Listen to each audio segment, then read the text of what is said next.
Hi guys, I'm excited to go over this math lesson with you. I enjoy teaching you how to count money because it is a life skill that you're going to use your entire lives. So I want you to be paying close attention. So today we're going to start working on lesson 7.5. The title of our lesson is the heading $1. We should be able to answer the question, how can you show the value of $1 with coins? And remember, when we count up to $1, it is counting up to 100 until we get to that dollar. It's 100 cents. And then when we get to 100 cents, that means we've gotten to $1. And remember that 4 quarters equal $1. Count with me. 25, 50, 75, $1. Let's do it again. 25, 50, 75, $1. But we know that we can use other coins to make $1, not just 4 quarters. So we're going to move on. And these are the lesson pages you're going to be doing in your math workbook. So we're going to work on page 492. And in the purple model and draw section, it's showing us $1 has the same value as 100 cents. So they put out 100 pennies. And if I counted 100 pennies, that would equal $1. Over here, it shows you how you're writing the dollar. You start by writing the dollar sign. Then you put a 1 for the $1. And then you use a decimal point, which is like a period. And it separates the dollars from the cents. Because if I'm working in dollars, I no longer have cents unless I count on more. So $1 is equal to 100 cents.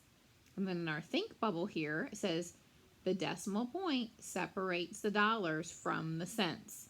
So if I go over $1 when I'm counting, then that would be the rest of my cents. So down here, the directions say, draw the coins to show $1, write the total value. It says count 100 cents for $1.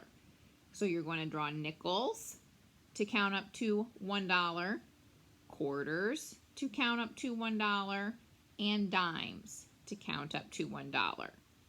When you draw nickels, you're counting by fives up to 100, which would be $1. Drawing quarters, which are worth 25, up to $1, which is 100. And dimes, which are tens, up to $1, which is 100.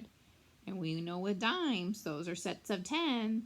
10 tens makes 100. Each of these is going to be $1.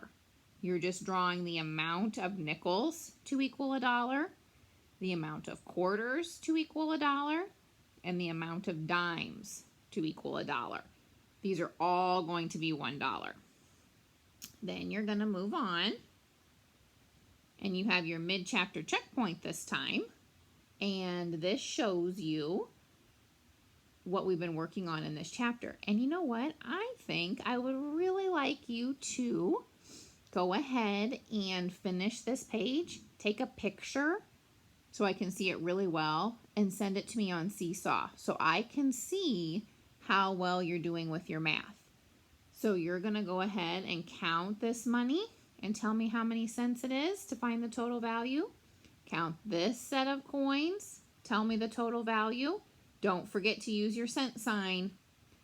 On number 3, you're going to use coins to show the amount in 2 ways. Draw and label the coins. So you're doing 31 cents here and 31 cents here. But they have to be 2 different ways. I don't want to see the exact same coins here and here. They both equal 31 cents. And then down here, you're reading the story problem and answering the question about these coins with the total value. Use a cent sign. Remember to take a picture and post it on Seesaw for me so I can see how well you're doing. Then you are going to go ahead and do page 495. You're circling the coins to make $1 in number 1. Circling coins to make $1 in number 2. And then it says you can cross out the coins you didn't use. So you're not using all of those coins. Then it says draw more coins to show $1 in all. So it starts with 2 quarters. What would you draw here to equal $1? Draw coins to show one way to make $1 using only nickels and quarters. It says nickels and quarters here, not just nickels, not just quarters. And then on the back, you're answering the questions. Which group shows $1? There's only one of them. And then you are doing your review skills. So please complete page 495, 496.